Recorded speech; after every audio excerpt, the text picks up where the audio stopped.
Hello, Jefi. How are you in San Diego? I'm doing really well, actually. We're in the height of summer, in the 90s and humid, and that's definitely not my favorite weather. But Yeah. I am very happy to be here in San Diego. Well, How about you, good. Mr. Chapel Hill? Well, we are in. We invented humidity out here in the South, so it's very hot and it's very humid. But we had a thunderstorm just blew in, so Okay. Ginger might be kind of acting funny Barking here in the background. Yeah, so lots of rain and all that. So we do get the benefit of that where it cools it off, and then you just sweat more because it's even more humid. But everybody, we are excited to bring you a very off-the-cuff episode, and we're calling this one Seller Agent Interviews. Let's Ask Chat GPT. It's a little bit of a mouthful, but we're going to go with that. GPT. So here's the premise and why it matters. It's important when you're going into an agent interview, when you're going on a listing prezo, and the clients are interviewing you, they're going to ask questions, right? I'm still stuck on the listing prezo. I like that. Yep. Hey, man, I'm coming over for a listing prezo. I'm coming over for a listing prezo. You ready for me? You like that, don't you? I do. You're going to use it. You don't even have to. Use you it. don't even have to attribute it to me. It's very San Diego. Coming over for the prezo. So anyway, I thought why it matters. Why it matters. We'll get there. I was thinking. Everybody's talking about Chat GPT, so why don't I put in what are the top 5 questions that sellers ask agents, and let's see what it spits out. And then you and I are going to go through it unrehearsed. We haven't even looked at these, right? So we're going to pretend like we're being asked. Okay. And why it matters, you got to be on top of your game, and people are using third-party tools to kind of like say, hey, what do I need to be asking my agent? So these are things you could see, and it's just good practice. So I thought it'd be kind of fun to see how we handle these. And I got a feeling we will have references from previous material, but it's all in one nice little bundle for what are 5 things I could get asked on a listing presentation. So are you ready? Tie it up. Ready for it. All right. Okay, so are you going to ask me then I'm going to get to ask you so I'm not in the hot seat the whole time? Yeah, we're going to talk about it. So I'm going to ask you the question and I'll let you lead. You can do that. Yeah, we can go back and forth because I literally haven't even looked at these. So I'm going to ask you the first one. All right. So, Jefi, what experience do you have in selling homes in this area? So how do you handle that question? Okay. I personally, because I've been in the business 22 years, I just explain how long I've been in the business and how I work, which is by referral. I tend to do a lot of business in this area. So if I'm in that area, I can pull out a spreadsheet of all the homes that I've sold in the area. But when I'm not in that area, I really lean into how working by referral means and what it looks like. I also share a lot about how I am a numbers-driven person. And so for me to understand a market is really easy because I have the keys that I need to understand a market. So I go through those type of things with them. And then I also I usually at the end throw in something that says, anybody can say that they're the the area specialist. What does that mean? I can say that about anywhere. I'm the area specialist of North Carolina. Really, Jefi? But anybody can. So I said, be leery. That's the right word, not weary, leery of people that say that because it's an easy thing to say, but really are they? Yeah. How do you back it up? Yeah. So here's how I tend to handle it. And again, I haven't thought about it too much, but I tend to be a little more laser focused on my markets. So San Diego's a little different, so it's a little easier for me to handle it. I'll say, hey, I've been doing this 20 years. I've sold over, 400 or whatever it is homes. I know where the bodies are buried on most of these things. and so funny. What I did this a while back, is I had Beth print out all the addresses for the properties I had sold, and then we Google mapped them. So I've got a map that just shows like all these dots of homes that I've sold, right? and I can Fantastic. zoom in or zoom out, and it's just like this giant, at first it's like this giant blob, and then you can go in, and there's some cul-de-sacs I've sold every home in the cul-de-sac. I've sold Yeah. homes 3 or 4 times. So that tends to be an easier one. Sure. When I get out of my area, I Mm-hmm. just lean into the data just like you, and Yeah. say, hey, I track all this stuff, and this is where I am, and how I Mm-hmm. evaluate a market. But Mm-hmm. again, according to Chat GPT, it's crucial to know the realtor's experience and track record in selling homes within a specific neighborhood or locality. So, See, and I would definitely push back on that for two reasons. And when they're asking, I would say, now that I have this Chat GPT shit, I would say let's talk about what it means to be part of a team, especially if you're a new agent. I want to explain to you what that means. We have someone who's very heavily involved in this area. We have someone who's very heavily, like, you bring the tribe vibe to the listing appointment. So I would be ready for that. And then also have a really good dialogue of what it means to work by referral versus area. Like, so be prepared for this question is basically what I'm saying. yeah, be prepared for it, definitely. And I think for a newbie, don't be afraid to team up with somebody that has that experience to be able to bring that in, because if you're in a competitive situation, it's very important. And then just to better serve your client, if you think you're weak in a certain area, then team up with somebody that might shore that weakness so that you can better serve your client. Absolutely. I think that's okay. So that's a good one. You want to ask me the next one? Ed, what's your marketing plan for my property? Ooh, very good one. So I tend to not go over that in the initial meet. What I like to do is go and do a tour first if it's brand new. So I want to go and lay eyes on it and walk through, get a feel for what's there. And then I follow up and come through on the back end with all my recommendations and the marketing plan. That's what I tend to do.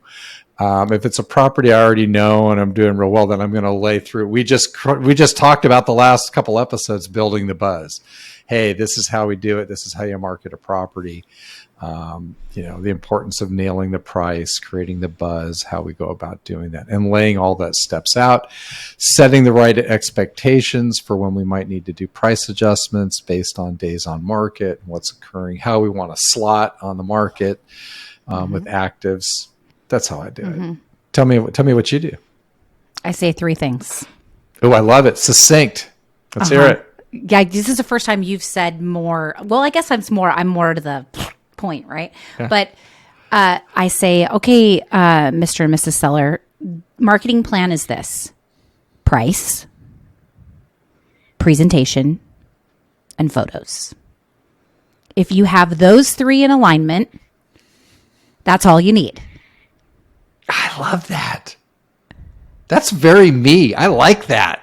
Three P's. The three P's: price, presentation, and photos.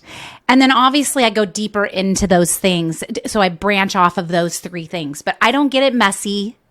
I'm not printing out flyers and passing them to your neighbors. I don't even do flyers in a flyer box. I do a QR code, which most people do at this point. Yep.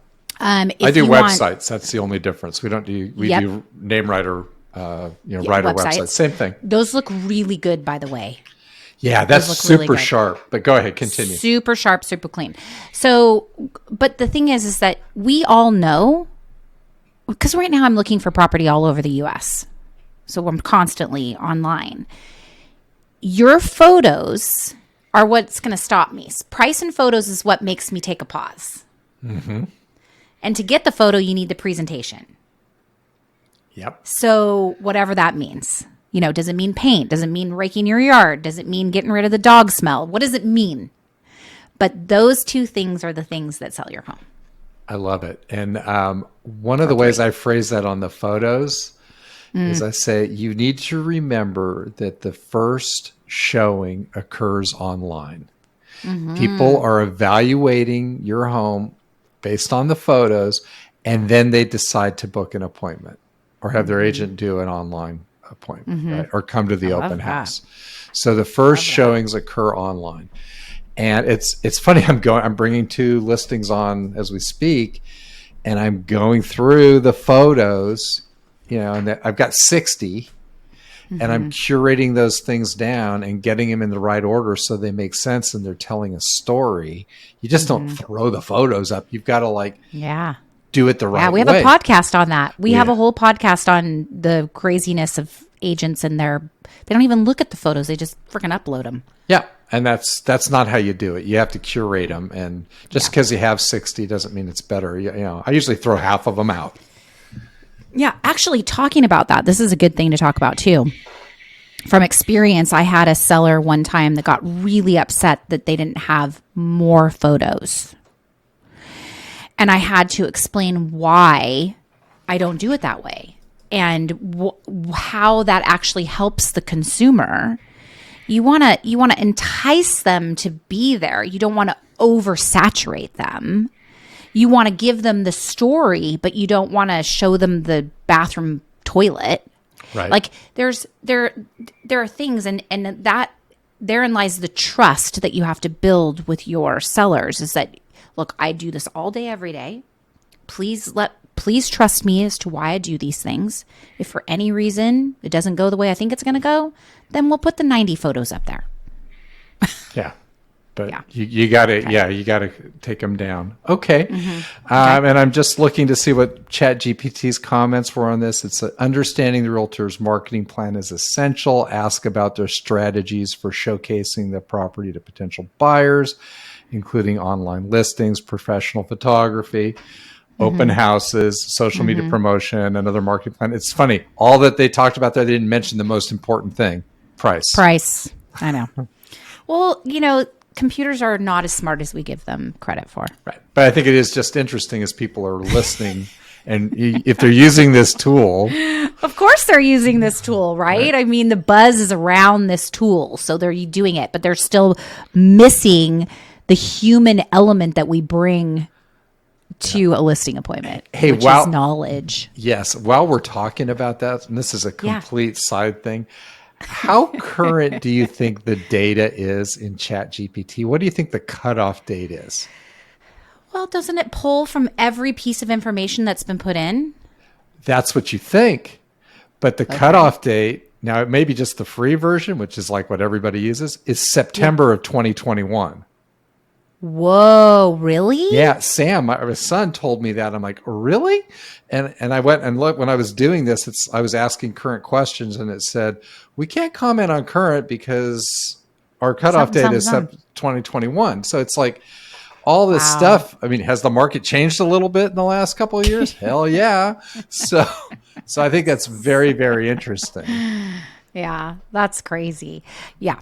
Well, okay. I mean, this is great because I tend to poo-poo these type of things because I'm not into them. But this is a really good podcast, Ed. So thank you for putting this together because it's important to know this stuff. It is. And they're good general questions. So why don't you ask the next one? Okay. What is the suggested listing price for my home? Ooh, okay. So obviously you and I both do CMAs where we go in and we present that professionally. So the way I've been doing that lately is, again, I do that first tour, and then with with the firm I'm with Compass, we've got a really, really good online CMA tool. So I've been doing my follow-up on that on a Zoom call where I'm presenting it and going through if it makes sense. I can do it in person, but it actually comes through better online because we can play around with it a little bit more. Right. But then, as you and I both know, our strategy is that we like to list below the comp value to create the buzz. So we look at where we think the range of value is going to be, where we want to price it, how it slots with the current actives at that time, and then reevaluate. So that's been a pretty good tool. And of course, if they're really trying to push on a number, I fall back on the line you taught me, which I'll let you deliver. So, Mr. and Mrs. Seller, I just want to let you know, as hard as this is going to be to hear, that it doesn't matter what I think your house is going to sell for, or even what you think your house is going to sell for. The buyer is going to decide what your house is going to sell for. And whether you choose to accept that offer or not is up to you.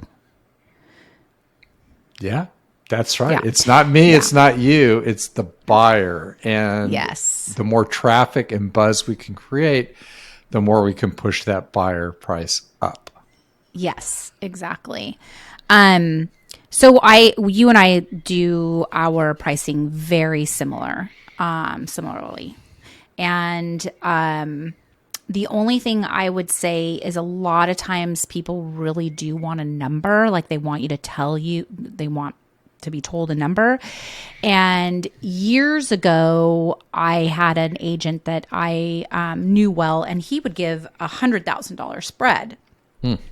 And that's a lot, but it does in this day and age in San Diego, it's not a lot, to be honest with you. You can easily go within that $100,000 range.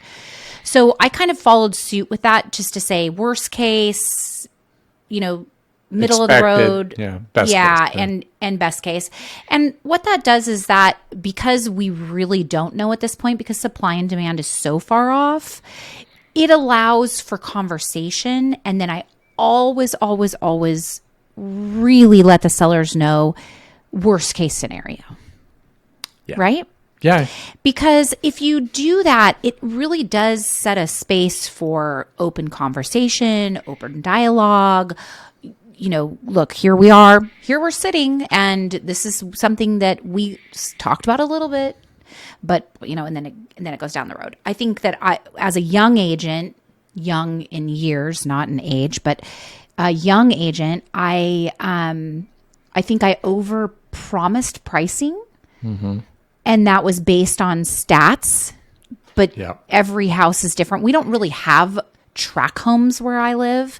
Every house is different, so it's very hard to get. Oh, my neighbor sold for this, and then you're going to sell for that. I mean, lot sizes, house sizes, everything is different. But yeah, so what do they say about that then? What do they say about the suggested list price? Let's see. A knowledgeable realtor will perform a CMA to determine an appropriate listing price for the home. Sellers should ask for a breakdown of how the realtor arrived at the suggested price and their rationale behind it. Great. Which is great. Great advice. And I think that's something I know we both do and we recommend wholeheartedly. And we're in the same situation too here, where a lot of our homes are not track homes. It's tough at times. The one thing I will tell you that I do is, on the list, when we're signing listing documents, I'll put a price in and I'll say, this is a placeholder. Let's get our listing documents set. Yes. This is where I think we should be, but we're going to reevaluate right before we go live. And in fact, one of the ones I'm working on, we'll bring it on tomorrow. I had that follow-up call, and they did all the prep work and homework, and I looked where we were slotted. I said, hey, I think we can go a little bit higher. I don't think it's going to hurt us. Let's push it up 10 grand, to kind of come under this price point. Here's what I heard on the competition, because I talked to the agents, like, how's it going? So they've got all that feedback, and we're in a good slot. That's great. So that's how we do that. That's good. Okay. Number 4. Okay. Jefi, how will you communicate with me throughout the selling process? Well, Ed, that's a very good question, because I communicate with you the way you like to be communicated with. So, do you like text, voice, or email? And then Ed tells me how he likes to be communicated with. Wonderful. I take a note of that, because just because I like to text doesn't mean my client does. So why tell them what you're going to do to them when they have a huge voice in what they need and want? So ask. And we both have had clients that say, I don't use email. Yeah. You need to come to my house. You need to come to my house. And you know what you do? Which is fine. You go to the house. Absolutely, you do that. That's right. Yes. And then the next thing is that I communicate with my sellers and buyers 3 times a week minimum. Even if there's nothing new to tell you today, hey, I hope you have a great day. Because the thing that makes my skin crawl the most is when my clients call me before I call them or communicate with me before I communicate with them. It is something in me that makes my body go, I didn't do my job, which isn't true. I mean, that's not true, but that's how I feel. So I always want to be a step ahead. And after I ask how they like to be communicated with, I say, you're going to hear from me on Monday, Wednesday, and Friday, or Monday, Tuesday, Thursday, or Monday, Thursday. It just really depends on kind of the client and their needs. Yep. One of those is like a touch base with an update. One of those is kind of a love touch. And then one is another touch base with a And you are really, really good at that. You do a great job. So that's where I thrive. I thrive in that because it makes me feel good. So there's that the ego piece of feeling good is there, and it really pulls me into doing it. But I also know that they like it too. Yeah, and it calms you and it calms them. Yeah. So that's really, really good. Okay. What about you? Same. I'm going to ask, how do you like to be communicated to? And then, or with, I should say. And then we're going to go through that. I tend to do my follow-ups on Fridays. So I'm not touching base on a fixed schedule throughout the week. I'm letting that kind of drive. My natural tendency is to do more text than email or phone, just because of the rapidness of it. If I have a question, if that's how they like to be communicated with, that's where I'll tend to go. And then Beth's, following behind on the same schedule. That's great. Cool. That's awesome. And then Chat GPT is saying effective communication is vital during the selling process. Ask how they will provide inquiries, showings, offers, and feedback and potential buyers. Knowing how they plan to keep you informed can help you set expectations. I will say this, after reading that, one of the things I do is on the opening weekend for the listing, and I try and have people out of the home. I'll say, look, if we get an offer on opening weekend, I'm going to let you know. We're not going to present the offer, but I'm going to say, hey, we got an offer on the table. Yeah. So exactly. We're in the game. I'm not going to be forwarding you every offer along the way and ruining your weekend. That's my job.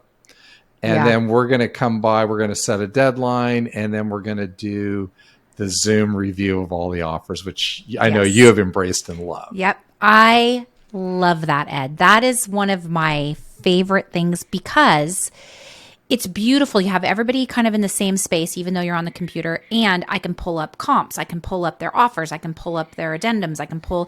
Everything is organized in one space, and I have it all ready on the computer. I think it's really powerful. And thank you. Yeah. And it's fun. That's the other thing. It's like a fun thing to do because you're going, they're excited, you're excited, you're throwing it out. Yeah. It's very, very fun. It's good. It's really good. Good stuff. That's okay. awesome. You want to ask the last one? Sure. So, what are your commission and contract terms? Well, you know me on this one. So I do know you on this one. And we've got a whole podcast on this question, but my talk track and the way I do is I bring this right up on the top and say, look, I'm going to tell you some things. You might feel like I'm that kind of arrogant listing agent. It might seem like I'm being a little dogmatic here, but there's a few things you need to know. Pause. And then they get a laugh. And I say, okay, here's the deal. I'm a full service, full commission agent. Yeah.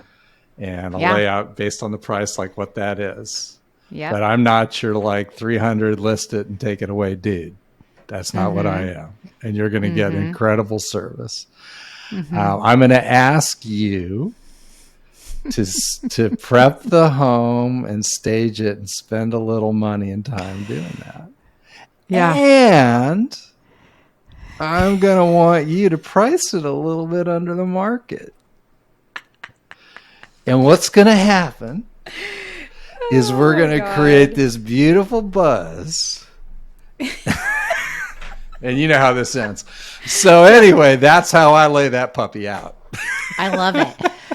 I love it. So this is another thing that you taught me because I don't know why I was always like hiding behind the commission. So yeah, I do the exact same thing. Joe is very good at talking about commissions. Like I've learned a lot from him too, which is, hi Joe. Good job, Joe. But It's interesting. At one point in my career, I used to say, yeah, if I could charge 15%, I would, because I'm worth it.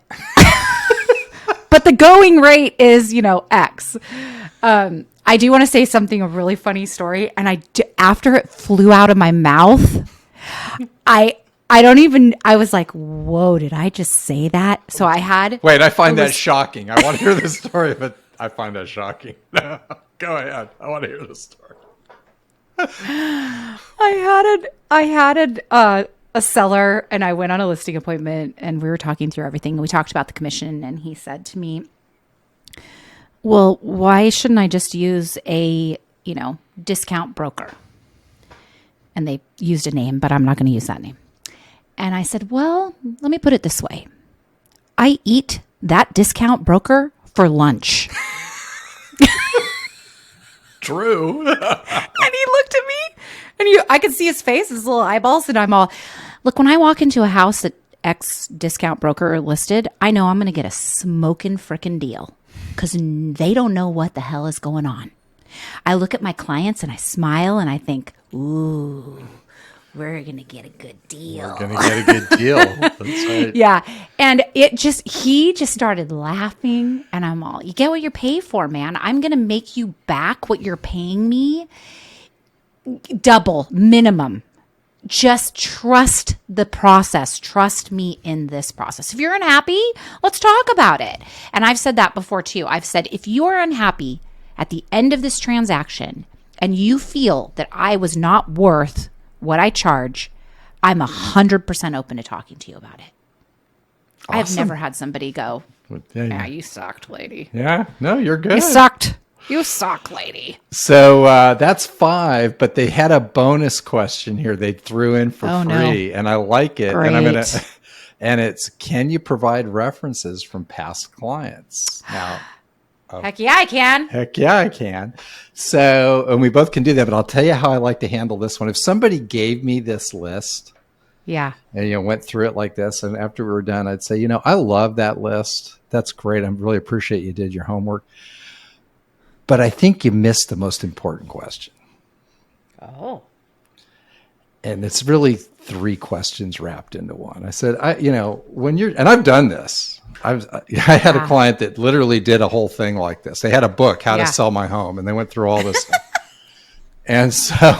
I love that, though. Yeah. And I said, look, when it comes down to it, there's 3 things you really need to know. Are you good at what you do? Can I trust you? And do you care about me? That's really what you need to know. And I said, hopefully by, going through this process, hopefully we both agree that I'm good at what I do. Mm-hmm. On the trust and care about me, you probably need to hear from my clients on that. And I happen to have a client testimonial video. If you want to look at that and see in their own words and what they say about the service I provide, you can watch it. But here's a list of references too. It's so good. And I know you do that. And I just think that is amazing, because what that does is that takes all the contractual stuff and ties it up with what you're so good at. And that's being there for them, because you don't want to have somebody who's disengaged from your biggest transaction ever. You want them engaged and vested. Yeah. 100%. So I think that's a really powerful way to handle the nuts and bolts and kind of technocratic, what are you going to do here? What are you going to do there? At the end of the day, it's like, are you good? Do you care? Yeah. And kind of trust you. Yeah. That's what it comes down to. So anyway, I think we could put a wrap on that. Do you have anything else you want to add before we go? I just want to say, Chat GPT can eat our dust. There you go. I think we did pretty well. See y'all later. Bye, everyone.